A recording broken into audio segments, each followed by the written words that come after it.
Masih di Sapa Indonesia Malam, saya Friska Clarissa. Pajak pertambahan nilai atau PPN akan naik jadi 12% tahun 2025 mendatang. Pakar menilai tak hanya kenaikan tarif, pemerintah juga harus melakukan intensifikasi pajak.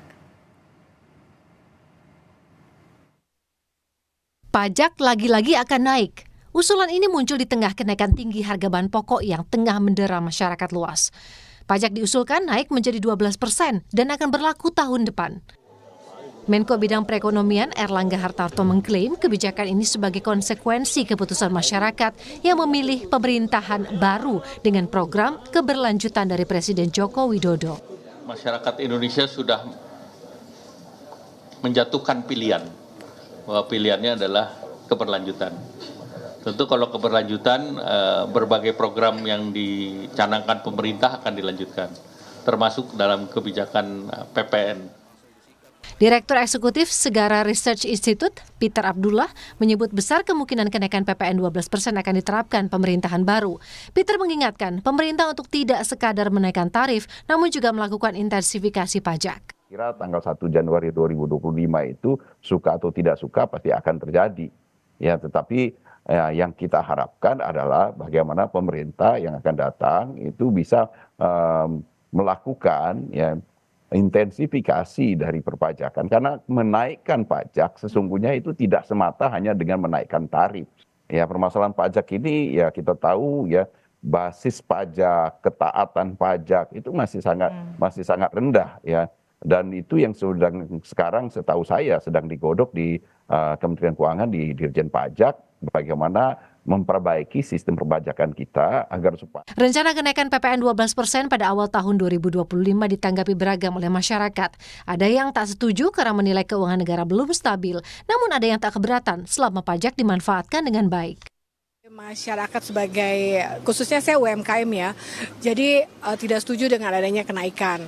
Apalagi sekarang kan belum naik saja PPN aja, kita lihat di perkembangan ekonomi kita ya sudah banyak barang-barang yang naik. Katakan keuangan kita belum stabil.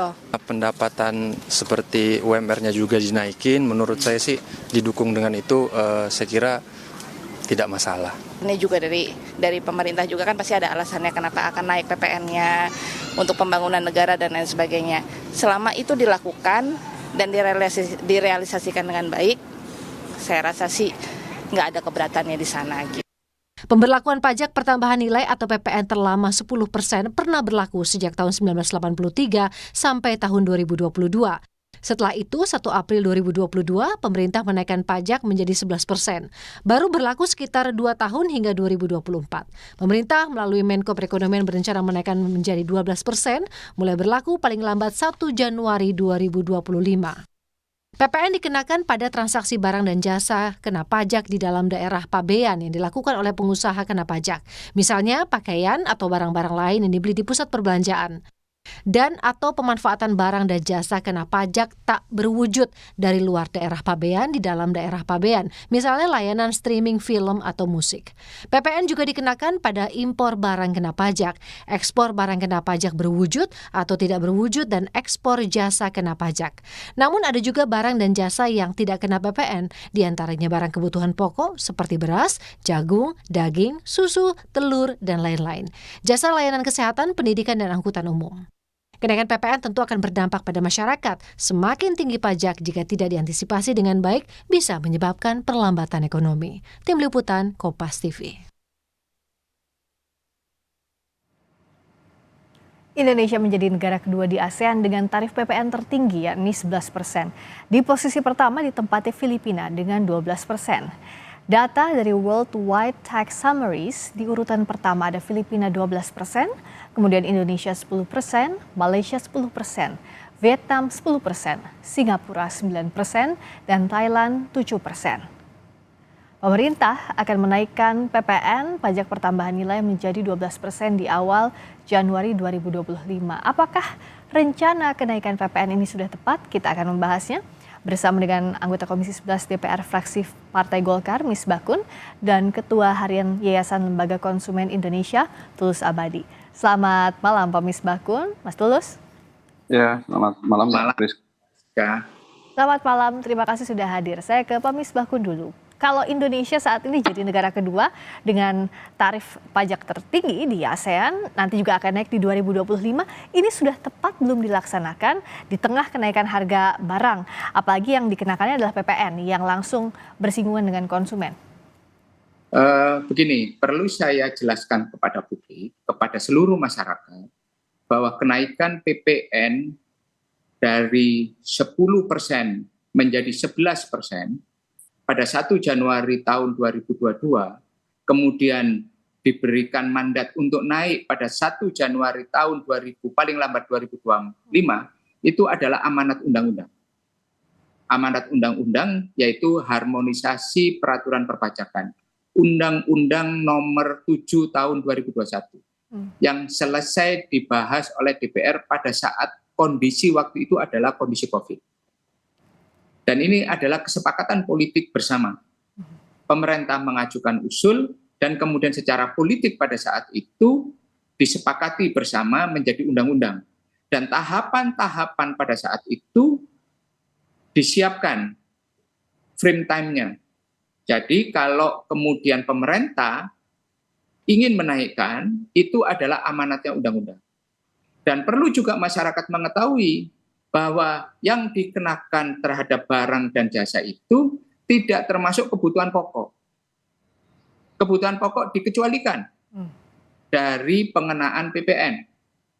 Jadi konsumsi yang dikenakan PPN itu adalah barang-barang yang di luar komponen kebutuhan pokok masyarakat, termasuk pelayanan kesehatan dan pelayanan pendidikan, tidak dikenakan. Jadi masyarakat perlu mengetahui pemerintah mengenakan itu, tapi ada beberapa pengecualian. Dan sistem pajak pertambahan nilai di Indonesia bagi perusahaan yang melakukan ekspor baik barang atau jasa, dia masih bisa mendapatkan insentif perpajakan dari bentuk apa? Yaitu dari bentuk restitusi pajak. Ya kan? Nah, ini yang harus dipahamkan. Indonesia sebagai negara dengan konsumsi ekonomi, pertumbuhan ekonomi yang didorong oleh konsumsi, tentunya juga menerapkan pajak pertambahan nilai. Berbeda pajak pertambahan nilai dengan pajak penjualan. Karena apa? Penerapannya juga bertahap. Dan menurut saya ini adalah kesepakatan politik yang sudah diputuskan bersama oleh partai politik pada saat bersama pemerintah, pada saat undang-undang ini dibahas, diajukan di tahun 2020, diselesaikan di tahun 2021, disepakati ada pentahapan. Karena pada saat itu kita mengetahui bahwa situasi yang berat karena penerimaan negara karena COVID. Berikutnya, kita juga masih memperhatikan aspirasi masyarakat secara penuh, secara umum, yaitu terhadap barang-barang yang berkaitan dengan kebutuhan pokok, pelayanan kesehatan, dan pelayanan tadi ya. Nah, tidak dikenakan pajak pertambahan nilai. Jadi tidak perlu ada hal yang dikhawatirkan secara berlebihan terhadap pajak pertambahan nilai. Baik Pak Misbakun. Kalau tadi dianggap tidak perlu ada yang dikhawatirkan, tidak juga menyentuh bahan pokok, ada yang dikecualikan juga dari sektor pendidikan dan kesehatan. Pak Tulus, apakah masyarakat dari sisi konsumen khususnya masih perlu khawatir? Ya, memang pertama begini, kalau dari sisi normatif ini kan memang mandat dari undang-undang dan perdebatannya dulu saya kira sudah cukup ramai di awal pembahasan itu dan kita membentengi agar bahan-bahan pokok itu tidak terkena PPN karena itu tidak layak dan tidak manusiawi dari sisi hak asasi ya. Tapi ini sudah menjadi mandat undang-undang memang ya itulah harus diimplementasikan, tetapi ada beberapa catatan. Saya tidak suka dengan pernyataan Menteri Erlangga Hartarto yang mengatakan bahwa karena masyarakat telah memilih keberlanjutan maka kemudian dilanjutkan. Nah ini apa yang salah?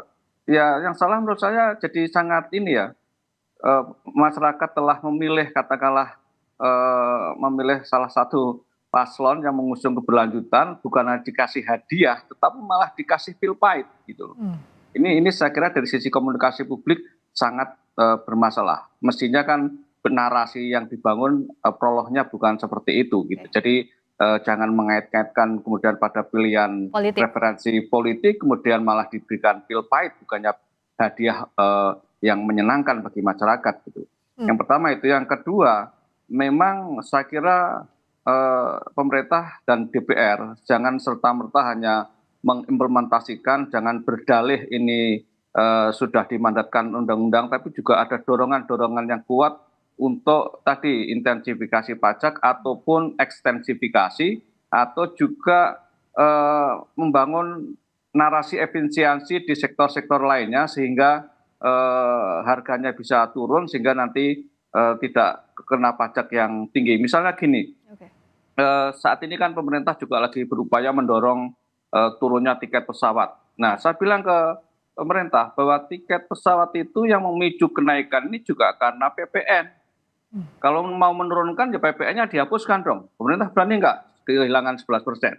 Nah, kalau ini nanti PPN menjadi 12% di tahun 2025, maka tiket pesawat juga akan lebih tinggi lagi. Nah, itulah kemudian efek langsung mungkin kepada kelas menengah bawah, pada konsumen mungkin tidak dirasakan, tetapi efek dominonya bisa terasakan sehingga nanti terjadi realnya adalah kenaikan harga di beberapa sektor yang strategis termasuk sektor transportasi gitu. Dan efeknya bisa misalnya turunnya turis dan lain sebagainya gitu, atau wisatawan.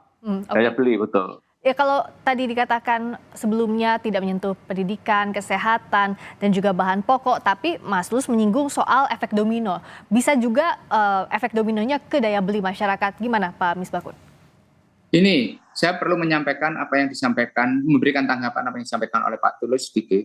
Apa yang disampaikan oleh Pak Menko Perekonomian, itu adalah sebenarnya beliau ingin menyampaikan kepada masyarakat bahwa apa yang akan terjadi dengan undang-undang harmonisasi itu akan berlaku. Bagian dari keberlanjutan pemerintahan. Itu Pak, keberlanjutan pemerintahan dan kesepakatan bersama. Saya pasti yakin bahwa tidak ada maksud dari Pak Erlangga untuk memberikan sebuah hadiah yang pahit, tidak. Maksudnya tidak ada di situ. Itu saya yakinlah Pak Erlangga tidak akan memberikan pernyataan yang tujuannya untuk menyakitkan masyarakat.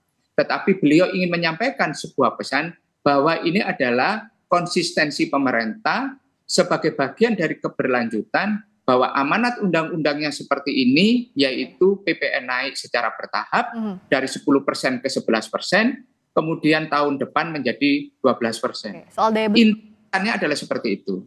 Kemudian kalau yang disampaikan pertanyaannya adalah terkait dengan efek domino, ada yang perlu disampaikan. PPN itu dikenakan terhadap consumption, terhadap kemampuan orang untuk melakukan konsumsi suatu barang. Sehingga masyarakat bisa punya pilihan yang lain apabila contoh tadi disampaikan oleh Pak Tulus. Oh, masyarakat nanti akan memberikan dampak tarif penerbangan ini. Karena apa? Akan naik, harga akan naik. Sebenarnya kenaikan karena PPN itu adalah kenaikan yang 0, sekian dari unsur harga. Kalau secara keseluruhan dari sisi komponen.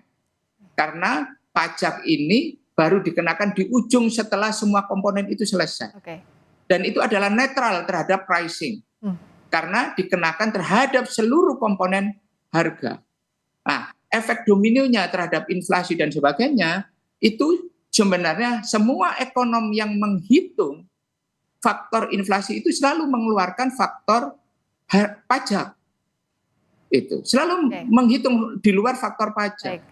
Nah, kemudian mengenai ekstensifikasi, pemerintah terkait ekstensifikasi, pada saat yang sama pemerintah menerapkan upaya-upaya ekstensifikasi secara signifikan, Pak.